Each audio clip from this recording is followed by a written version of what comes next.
Monsieur le Président de l'Assemblée générale, Mesdames et Messieurs les chefs d'État et de gouvernement, Monsieur le Secrétaire général de l'Organisation des Nations Unies, Mesdames et Messieurs, de prime abord, je voudrais m'acquitter de l'agréable devoir de vous adresser les chaleureuses salutations du peuple malien, riche de sa diversité culturelle, religieuse et ethnique, ainsi que celle de son Excellence, le colonel Assimi Goïta, président de la transition, chef de l'État.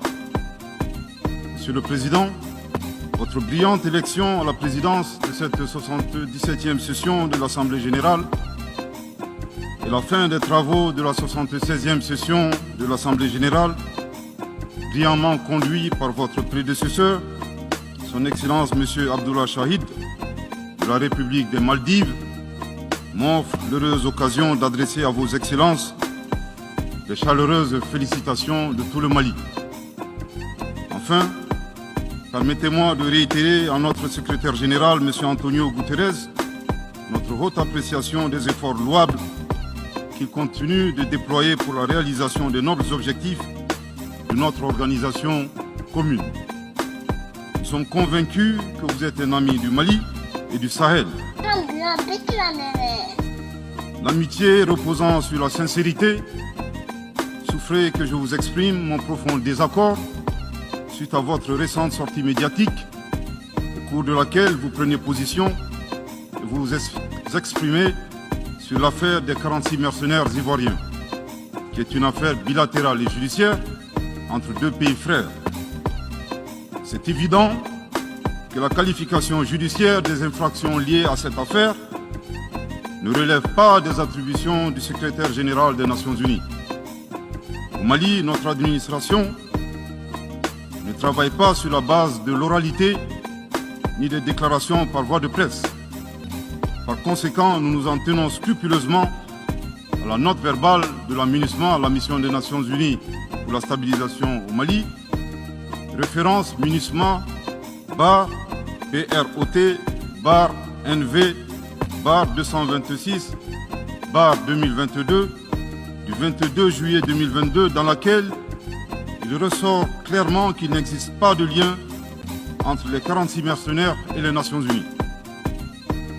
Les récentes synchronisations des actions et l'harmonisation des éléments de langage consistant à faire passer le Mali, mon pays, du statut de victime à celui de coupable dans cette affaire des mercenaires sont évidemment sans effet. Excellence, Monsieur le Secrétaire général, votre position sur l'affaire des mercenaires a été suivie par certains responsables d'Afrique de l'Ouest. Donc c'est sous votre couvert que nous leur adresserons des messages. À l'endroit du président en exercice de la CEDEAO, M. Umaro Sissoko Embalo, qui affirme, je cite, « On vient de voir avant-hier la déclaration du secrétaire général des Nations Unies qui dit que ce ne sont pas des mercenaires. Moi, à la place des Maliens, j'aurais relâché ces 49 soldats. » Fin de citation. Je voudrais très respectueusement signifier à ce dernier qu'il existe un principe de subsidiarité, d'ailleurs au contour flou entre la CEDEAO et les Nations Unies, et non un principe de mimétisme. Également, il est important de lui préciser que le secrétaire général des Nations Unies n'est pas un chef d'État et le président en exercice de la CEDEAO n'est pas un fonctionnaire. Par conséquent, il serait indiqué qu'il ne banalise pas la CEDEAO. Enfin, il est utile de rappeler au président en exercice de la CEDEAO qu'au Mali, les autorités n'interfèrent pas dans les dossiers judiciaires et respectent l'indépendance de la justice. Donc, nous n'avons pas vocation à interpeller ou relâcher. Ceci relève de la fonction judiciaire. Aussi, M. Umaro Sissoko Embalo doit être conscient du fait qu'il est le dépositaire d'un lourd héritage et de plusieurs sacrifices qui ont fait la renommée de cette organisation. La dynamique ayant fait la grandeur de la CEDEAO ne doit pas être brisée. Par ailleurs, nous avons pris acte de la menace de sanctions proférées contre le Mali. Et loin d'être impressionnés par des sanctions, je voudrais signaler au président en exercice de la CEDEAO qu'à la fin de son mandat, les peuples ouest-africains le jugeront sur les efforts qu'il a fournis pour améliorer les conditions de vie des populations et non des shows médiatiques servant des agendas étrangers. À l'endroit de M. Bazoum, il remarquera que le gouvernement de la transition n'a pour le moment jamais réagi à ces propos injurieux pour deux raisons cumulatives. La première raison tient au respect de l'héritage laissé par nos ancêtres, qui consiste à ne pas répondre aux injures par des injures. La seconde relève de l'identité de M. Bazoum, l'étranger qui se réclame du Niger. Nous savons que le peuple nigérien, frère du Mali, se distingue par des valeurs sociétales, culturelles et religieuses très riches. M. Bazoum n'est pas un Nigérien, son comportement nous le reconforte totalement dans notre constat. Excellence, Monsieur le Secrétaire général, le Mali tirera toutes les conséquences de droit de vos agissements. Devant Dieu et en leur âme et conscience, nous demandons à ceux qui refutent notre version d'indiquer s'ils accepteront que les militaires ayant dissimulé leurs identités en mettant sur leur passeport qu'ils sont peintres, maçons, etc., avec des armes débarquent dans leur aéroport sans que le pays de destination n'ait été au préalable informé et dans le dessein funeste de déstabiliser ce pays. S'ils ne l'acceptent pas en tant qu'État, si cela n'est pas possible à Lisbonne ou ailleurs, le Mali non plus ne l'acceptera pas en tant qu'État et ce ne sera pas non plus possible à Bamako ou dans une autre localité malienne. Monsieur le Président, une nouvelle ère des solutions porteuses de changement pour relever des défis interdépendants. Thème de cette 77e session de l'Assemblée générale suscitera l'espoir de meilleurs jours pour le Mali, à la condition que le bilan sans complaisance de l'ancienne ère soit établi, que les enseignements soient tirés et que des recommandations objectives soient formulées. Une fois cet état franchi, je ne doute pas qu'à travers notre action collective, nous réussirons à pacifier les multiples foyers de tension dans le monde, mais aussi à promouvoir un développement harmonieux et lutter efficacement contre les pandémies, la dégradation de l'environnement et le réchauffement climatique, les inégalités, les politiques de domination et de prédation des ressources. Depuis le mois d'août 2020, le Mali, mon pays, se trouve dans un processus de transition qui prendra fin le 26 mars 2024 par le transfert de pouvoir aux autorités élues. Si à cette échéance et conformément aux recommandations des assises nationales de la refondation, les autorités de la transition se sont engagées dans deux chronogrammes convenus avec la CEDEAO à faire des réformes politiques et institutionnelles avant d'organiser des élections dont l'objectif ultime est de refonder l'État malien, afin qu'il réponde aux aspirations profondes et légitimes de notre peuple à la paix, à la sécurité, à la bonne gouvernance, au développement et à la stabilité institutionnelle durable au Mali. Dans cette perspective, je suis heureux de souligner que certaines avancées majeures ont déjà été réalisées, notamment la promulgation de la loi électorale qui comprend entre autres la création de l'autorité indépendante de gestion des élections, dont l'installation est à un stade avancé, ainsi que la mise en place d'une commission composée d'éminentes personnalités de toutes les composantes de la société malienne, chargée de la rédaction de la nouvelle constitution. Monsieur le Président, sur un autre plan, peu de gens savent que le Mali est le seul pays au monde dans lequel se superposent et se déroulent simultanément 4 types d'insécurité. Le terrorisme, les conflits communautaires manipulés par les terroristes et leurs sponsors étatiques étrangers, la criminalité transnationale organisée et les actions violentes d'individus isolés. Parallèlement à ce processus de retour à l'ordre constitutionnel, le Mali continue de mener une lutte sans merci contre les acteurs de l'insécurité, en particulier les groupes extrémistes qui sont responsables de toutes sortes d'abus contre nos paisibles populations. En ce qui concerne le Mali, je suis heureux et fier de vous annoncer que les groupes terroristes ont été sérieusement affaiblis et la peur a même changé de camp. Cependant, ces groupes criminels gardent encore et toujours une certaine capacité de nuisance dans leur tentative désespérée de porter atteinte à notre intégrité territoriale et de terroriser nos populations. Les vaillantes forces de défense et de sécurité du Mali restent déterminées à faire face à toutes les menaces, d'où qu'elles viennent. Sous l'impulsion de son Excellence le colonel Assimi Goïta, président de la transition, chef de l'État. Le gouvernement du Mali continue d'intensifier les efforts importants pour recruter, former, équiper et renforcer les capacités opérationnelles des forces de défense et de sécurité maliennes.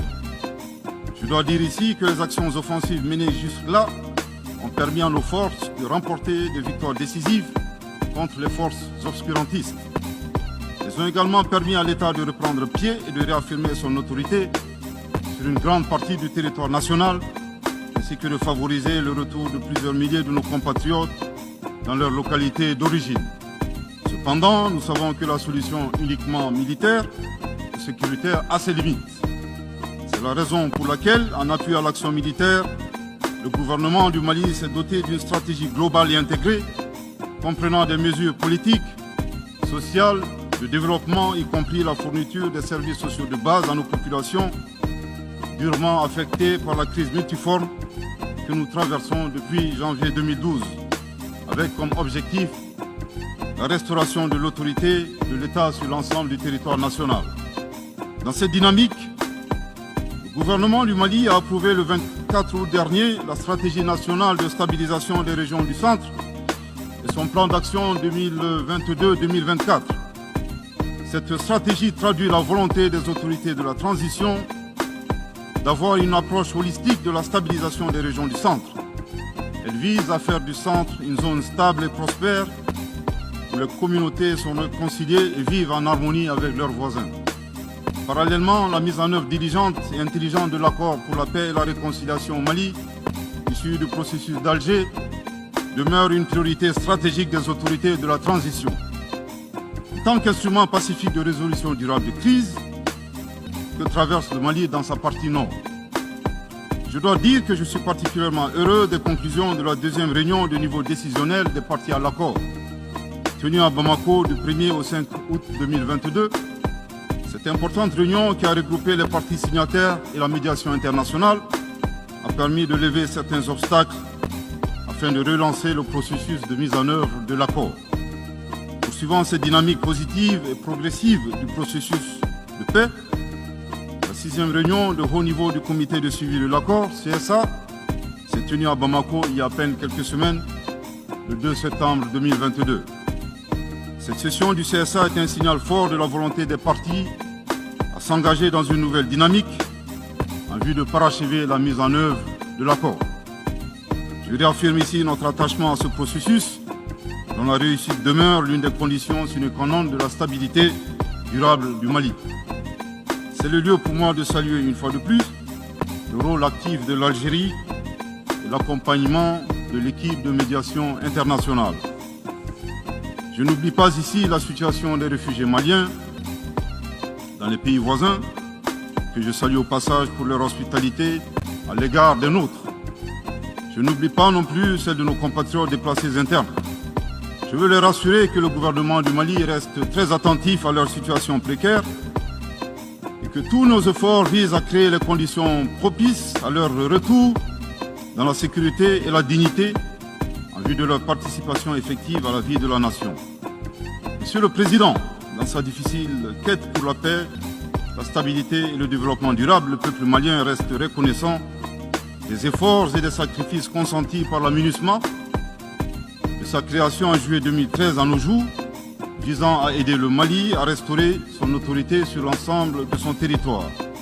C'est pourquoi je tiens à rendre hommage au nom du peuple et du gouvernement malien à la mémoire de toutes les victimes maliennes comme étrangères, civiles comme militaires, tombées sur le champ d'honneur au Mali.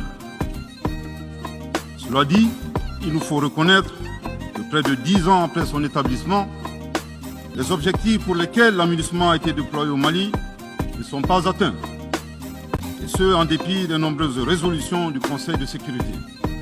C'est pourquoi le gouvernement du Mali réitère sa demande, maintes fois exprimée, d'un changement de paradigme, d'une adaptation de l'aménagement à l'environnement dans lequel elle est déployée et d'une meilleure articulation de de cette mission avec les autorités maliennes. Dans cette perspective, il est extrêmement important pour la MINUSMA de rester une force d'appui au Mali dans sa quête de stabilité. Le gouvernement du Mali dénonce les influences mentalisation de certaines entités légalement présentes au Mali pour servir des agendas cachés, y compris à travers l'exploitation de la question des droits de l'homme aux fins de déstabilisation. Monsieur le Président, le monde se souviendra qu'après avoir été abandonné en plein vol le 10 juin 2021 par la France, qui a unilatéralement décidé de retirer la force Barkhane du Mali, mon pays a été ensuite poignardé dans le dos par les autorités françaises. La précision est d'autant plus utile que nous refusons tout amalgame avec le peuple français que nous respectons. Les autorités françaises, profondément anti-françaises, pour avoir renié les valeurs morales universelles et trahi le lourd héritage humaniste des philosophes des Lumières, se sont transformées en une junte au service de l'obscurantisme. Je répète, les autorités françaises, profondément des philosophes des Lumières, se sont transformées en une junte au service de l'obscurantisme. Je répète pour une dernière fois. Les autorités françaises, profondément anti-françaises, pour avoir régné les valeurs morales universelles et trahi le lourd héritage des philosophes des Lumières, se sont transformées en une junte au service de l'obscurantisme. Obscurantisme de la junte française nostalgique, pratique néocoloniale, condescendante, paternaliste et revancharde, qui a commandité et prémédité des sanctions inédites, illégales, illégitimes et inhumaines de la CEDEAO et de l'UEMOA contre le Mali et mon pays. Après plus de 10 ans d'insécurité et en fait des milliers de morts, autant de réfugiés et de déplacés internes, n'est-ce pas un sacrilège de mettre une population malienne victime de l'insécurité dans un pays enclavé sous embargo pendant 7 mois, en procédant à la fermeture des frontières et la saisie des comptes financiers du Mali. Grâce à sa résilience et à la solidarité des pays amis et des peuples africains, le peuple malien a tenu et a déjoué les pronostics de ses adversaires. Obscurantisme de la junte française qui s'est rendue coupable d'instrumentalisation des différences ethniques, en oubliant si vite sa responsabilité dans le génocide contre les Tutsis au Rwanda. Coupable également de tenter désespérément de diviser les Maliens, enfants d'une même famille. Enfin, obscurantisme de la junte française qui a violé l'espace aérien malien en y faisant voler des vecteurs aériens tels que des drones, des hélicoptères militaires et des avions de chasse plus d'une 50aine de fois, en apportant des renseignements, des armes, des munitions aux groupes terroristes. Afin de se donner une bonne conscience, la junte française accuse le Mali de n'avoir pas été reconnaissant en se gargarisant de la mort regrettable de 59 soldats français au Mali lors de diverses opérations de lutte contre le terrorisme. À cette triste accusation, nous rappelons que dans la majorité des interventions d'officiels maliens et des cérémonies, nous rendons systématiquement un hommage à l'ensemble des victimes de l'insécurité au Mali, sans distinction de nationalité, donc y compris les 59 Français décédés. Aussi, nous les invitons à ne pas s'arrêter à si bon chemin et de remonter le temps, en passant par leur intervention en Libye, décriée par toute l'Afrique, sans oublier la participation forcée des milliers d'Africains à la Première et la Seconde Guerre mondiale, sans oublier la traite négrière qui explique le sort économique de beaucoup de pays. Combien d'Africains sont-ils morts pour la France et le monde libre dans lequel nous vivons? Monsieur le Président, eu égard à la gravité des faits commis par la junte française, le Mali, dans sa lettre en date du 15 août 2022, a demandé la tenue d'une réunion d'urgence du Conseil de sécurité des Nations Unies. Cette réunion a pour objet de permettre au Mali de présenter les éléments de preuve en sa possession, démontrant que l'armée française a agressé en de maintes reprises mon pays, en violant de manière répétitive et fréquente l'espace aérien malien, sans autorisation des autorités maliennes, et parfois en falsifiant des documents de vol. Plus grave, Monsieur le Président, le Mali sera en mesure de prouver que la junte française a fourni des renseignements et des armes à des groupes terroristes. Le gouvernement du Mali s'interroge sur les raisons qui poussent cet État membre du Conseil de sécurité à faire obstacle au débat en vue de la manifestation de la vérité. Le monde doit être édifié sur les faits graves qui se sont déroulés au Mali et qui sont à la base de l'aggravation de l'insécurité et de la déstabilisation du Mali et du Sahel. Par la saisine du Conseil de sécurité, le gouvernement du Mali entend mettre cet important organe chargé à titre principal du maintien de la paix et de la sécurité internationale face à ses responsabilités et dénoncer les agissements de la junte française contre mon pays. Ces actes hostiles sont incompatibles avec la Charte des Nations Unies et son statut de membre permanent. Il y va de la crédibilité de notre mécanisme commun, de l'efficacité de la lutte contre le terrorisme, mais surtout, il y va de l'intégrité de l'Organisation des Nations Unies, qui repose entre autres sur le respect des engagements internationaux, de la légalité internationale et de la Charte des Nations Unies. Monsieur le Président, il semble opportun pour le Mali de demander votre implication personnelle auprès du Conseil de sécurité des Nations Unies afin que notre demande aboutisse pour que cesse la duplicité et la guerre par procuration imposée à mon pays. Monsieur le Président, dans la lutte contre le terrorisme et l'extrémisme violent, le gouvernement du Mali est fortement interpellé sur la question des droits de l'homme. Je tiens à souligner que les droits de l'homme constituent avant tout des valeurs qu'incarne chaque Malien.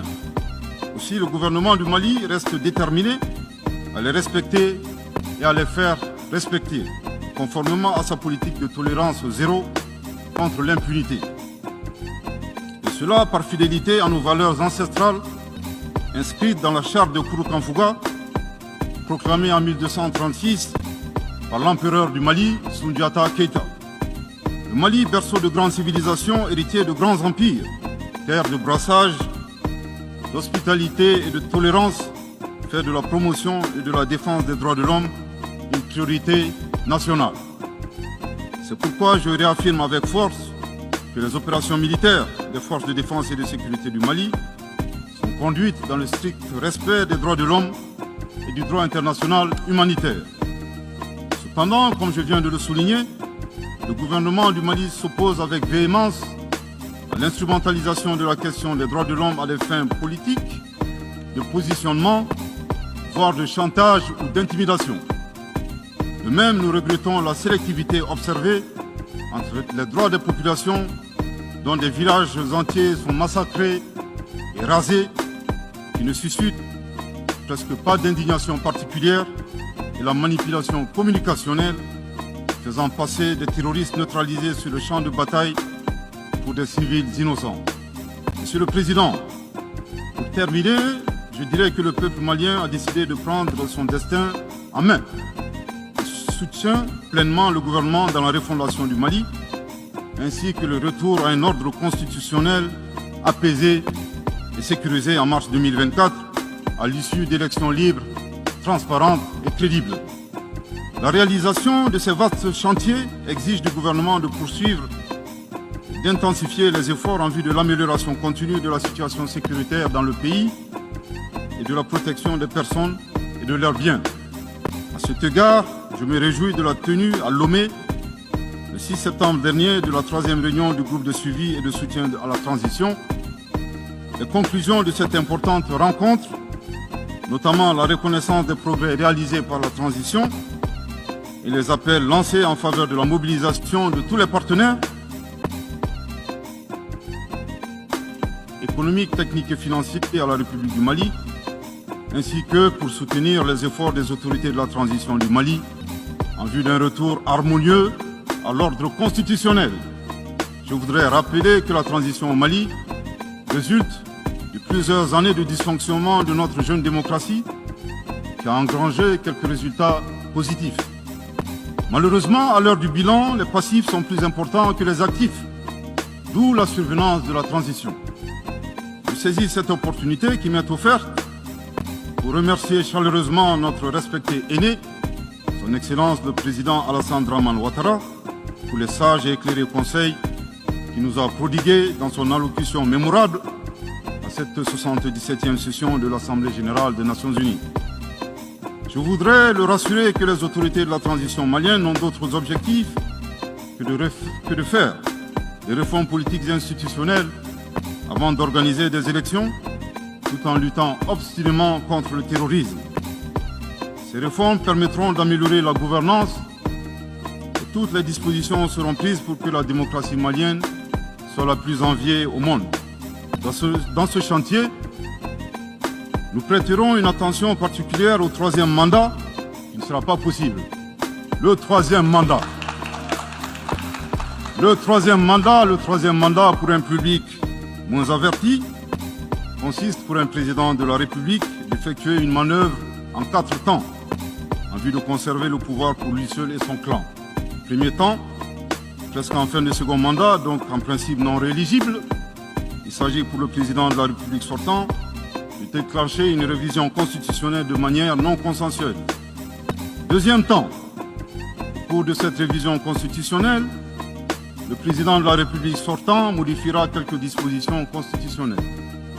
Troisième temps, une fois la nouvelle constitution adoptée, sur fond de crise politique naturellement, le président sortant devient candidat en violation de la limitation du nombre de mandats à 2.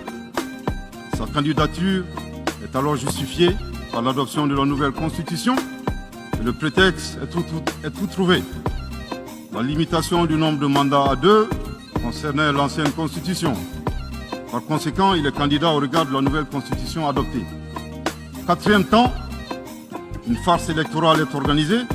Forcément, il remporte les élections et s'ensuit une chasse impitoyable aux opposants politiques, dont certains sont arrêtés, d'autres s'exilent et d'autres assassinés.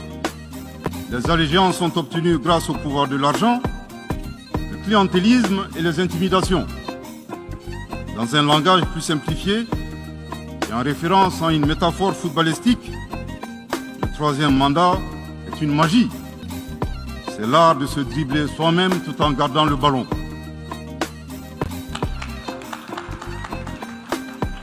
Excellence, Monsieur le Président Ouattara, au Conseil nous rappelle la triste histoire du chameau qui se moque de la bosse du dromadaire.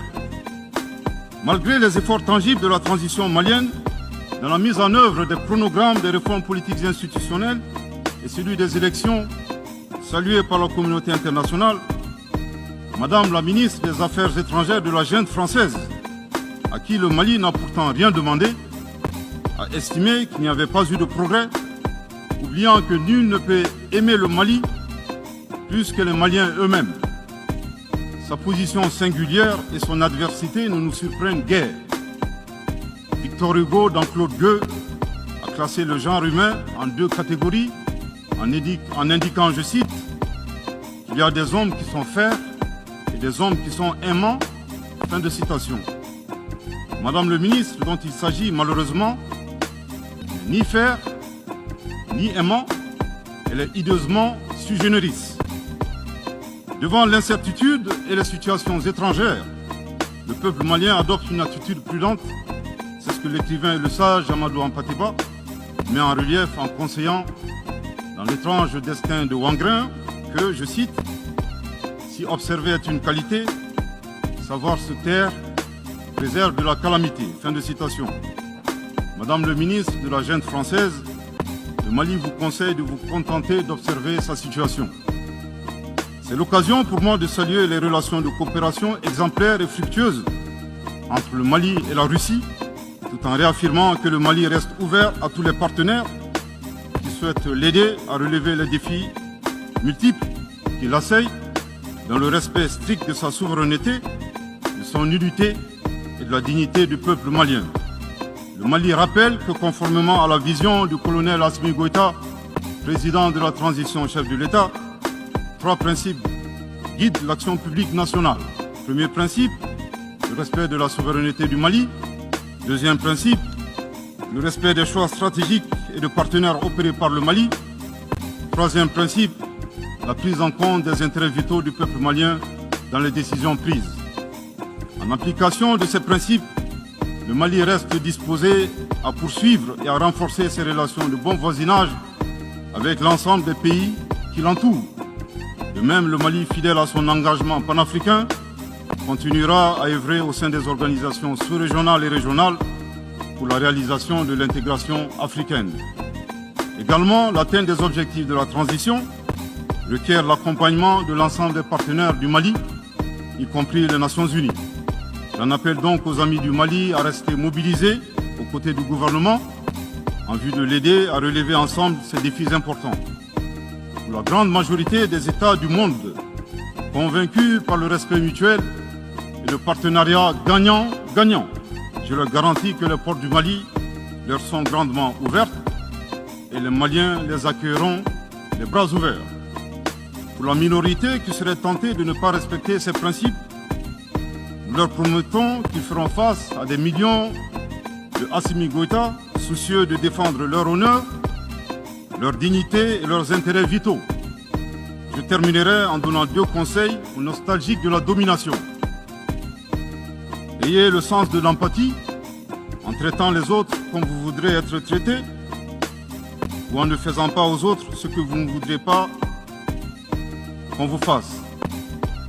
Le second conseil, revoyez vos copies, revoyez vos modèles, revoyez vos logiciels pour intégrer le changement de mentalité et l'évolution du monde dans vos grilles de lecture et d'analyse. Sortez du passé colonial et entendez la colère, la frustration, le rejet qui remonte des villes et campagnes africaines, des populations africaines, et comprenez que ce mouvement est inexorable. Grâce au principe de la multiplication fractale, vos intimidations et vos actions subversives n'ont fait que grossir le rang des Africains soucieux de préserver leur dignité. S'ils n'étaient qu'une centaine aux indépendances, aujourd'hui nous sommes des millions. Et demain, tant que les paradigmes inégalitaires demeureront, nous serons des milliards. Le Mali et son peuple ne seront pas des spectateurs face aux assauts et l'adversité. Pour chaque mot employé de travers, nous réagirons par réciprocité. Pour chaque balle tirée contre nous, nous réagirons par réciprocité. C'est à ce prix qu'une nouvelle ère sera une réalité avec des solutions porteuses de changement pour relever des défis interdépendants, avec des États interdépendants et en valorisant l'homme sans distinction aucune, notamment de race, de couleur, de sexe, de langue, de religion, d'opinion politique ou de toute autre opinion, d'origine nationale ou sociale, de propriété, de naissance ou de toute autre situation telle que stipulée à l'article 2 de la Déclaration universelle des droits de l'homme. Que Dieu bénisse le Mali et préserve les Maliens des forces obscurantistes et destructrices du monde. Que Dieu bénisse l'Afrique et préserve les Africains des forces obscurantistes et destructrices du monde. Que Dieu bénisse le monde et préserve l'humanité entière des forces obscurantistes et destructrices du monde. Je vous remercie de votre très aimable attention.